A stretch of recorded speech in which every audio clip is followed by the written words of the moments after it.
#1 hits or something, which I can't really see happening in the immediate future, you know.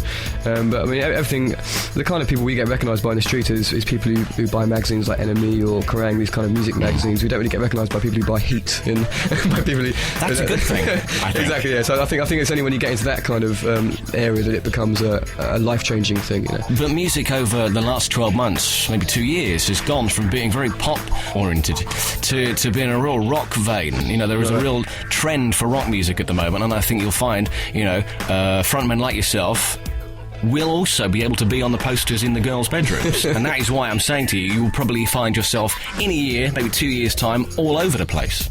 Well, we'll see. I mean, I think at the moment, like, yeah, obviously when we're doing the gigs, there's a lot of kind of pretty intense fans there turning up, and there's always like a crowd of them like waiting by the bus afterwards that we kind of sometimes get and sign stuff. And I imagine that was kind of. Actually, come to think of it, I was in my house the other day and I got a knock on the door, and there's 2 young guys who can't have been more than like 18, 19, who were dressed up in suits, who said that they were gas men who were there to test a gas bill, and one of them said they liked my new haircut, and I kind of sussed them out pretty quickly, and they just happened to be a couple of girls. I don't know how they knew where I lived though, so no. So that's the first time that's ever happened. But as I said, I think I've never really been that sort of plastered across the front of magazines enough to be recognised in really everyday situations. I think it's been sort of few and far between, and when it has happened, it's usually been kind of musically. People are kind of more into following music. So I think getting recognised for music is actually nice, as opposed to getting recognised because you're something you went to some party and sniffed cocaine or some model's tits. The overall theme of Absolution, I think, is one of doom and catastrophe, death, and the end of the world. When you wrote this album, were you going through a bad period in your life, or is this kind of subject matter that you think a great deal about? I think that subject matter is kind of. I think it's subject matter that's very difficult to find positive energy out of it, and I think that I'm trying to kind of make music. I think music for me is some kind of it's kind of like a way of understanding everything around me, all the things that I haven't really dealt with properly. I think comes out in the music. But I think that there's probably a combination of things that had an influence on the album. Probably one, the fact that we've been on tour for a number of years and suddenly come to a stop like that. That probably had an effect of. It was the first time I went back to kind of a normal lifestyle, if you like, and I sort of had to consider what I would be in a normal lifestyle. And so I think this album was all written from that kind of point of view, really. More kind of like a point of view of trying to find out who you are, really, after many years of being on the road. Also, I'd been in a long relationship which kind of came to an end around that period in time, and also this whole kind of world situation that was going on with obviously the war was all the protests in London were going on around that time, and I think all these things together kind of had maybe consider the idea of things coming to their end, whether it be the world or your relationship or your own job or whatever it might be. I think I just consider the idea of things coming to their end and how to deal with that in maybe a positive way or not. I think there's different songs that deal with those different elements, you know.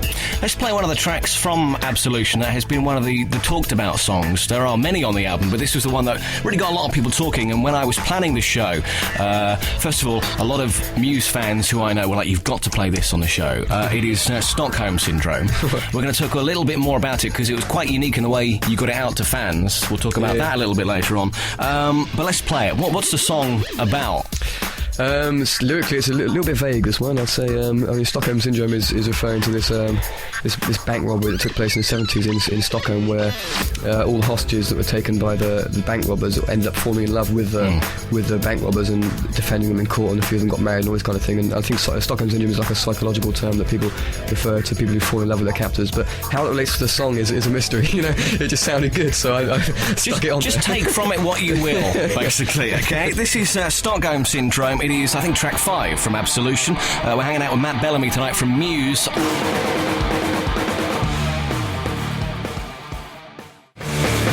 Stockholm Syndrome from Absolution. It's the Muse third album, and it is it was number 1 over here in the UK. I think it was number 1 all over Europe, and I'm sure it's going to be doing big things out in the States. Is it out there yet? No, it's not coming out there yet, because we just got a new record deal over there with Warner's and a new manager over there, so everything's kind of starting from the beginning, if you like, and we're going to release the album there probably in March. Will you change some of the track listings? Will you put some of Origin of Symmetry on there? I'm pretty sure it'll stay the same. Okay. I think everything will stay the same. I think we're just going to go there. We've got so we just finished the European tour now, and we're going on to do Australia and Japan in January, February, and then in March we'll probably go to America and start working around the release of the album then. I think it's inevitable once you spend a great deal of time out in the States, and I think I'm right in saying you only toured out there once with the Chili Peppers. Yeah, a long time ago, yeah. I think that once you spend a great deal of time out there, you are on the cusp of kind of like global success. Do you think it's easier though for